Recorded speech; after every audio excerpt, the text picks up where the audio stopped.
ప్రముఖ మోడల్, నటి పూనం పాండే చనిపోయినట్లు నిన్న ఆమె మేనేజర్ ప్రకటించిన సంగతి తెలిసిందే. ఆమె గత కొంతకాలంగా సర్వైకల్ క్యాన్సర్తో బాధపడుతున్నట్లు, ఈ క్రమంలో ఆరోగ్య పరిస్థితి మరింత క్షీణించడంతో నిన్న రాత్రి తుదిశ్వాస విడిచినట్లు ఆమె టీం ఓ ప్రకటనలో తెలిపింది. అయితే ఈ రోజు తాను బతికే ఉన్నానంటూ ఓ వీడియోను తన సోషల్ మీడియాలో షేర్ చేసింది. సర్వైకల్ క్యాన్సర్పై అవగాహన కోసమే ఇలా చేశానని, పబ్లిక్లో అవగాహన పెంచాలనే ఈ విధంగా చేశానని చెప్పుకొచ్చింది.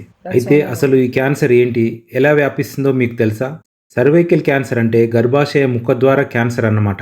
Cervical cancer human papilloma virus ద్వారా వ్యాపిస్తుంది. ఈ వైరస్ అసురక్షిత శృంగారం ద్వారా వ్యాపిస్తుంది. మగవాళ్ళలో ఈ వైరస్ సోకినప్పుడు ఎటువంటి లక్షణాలు కనిపించవు. కానీ వారు ఇతర స్త్రీలతో శృంగారంలో పాల్గొన్నప్పుడు ఈ ఇన్ఫెక్షన్ వారికి సోకుతుంది. ఈ వైరస్ వ్యాపించిన వెంటనే ఆ స్త్రీలలో కూడా లక్షణాలు వెంటనే కనిపించవు. కొన్ని సంవత్సరాల తర్వాత ఈ క్యాన్సర్ బయటపడుతుంది. ఇటీవల భారత్లో ఈ రకమైన క్యాన్సర్లు అధికమవడంతో భారత ప్రభుత్వం 9 నుండి 14 సంవత్సరాల యుక్త వయసులో ఉన్న అమ్మాయిలకు HPV వ్యాక్సిన్ను ఇవ్వాలని నిర్ణయించింది.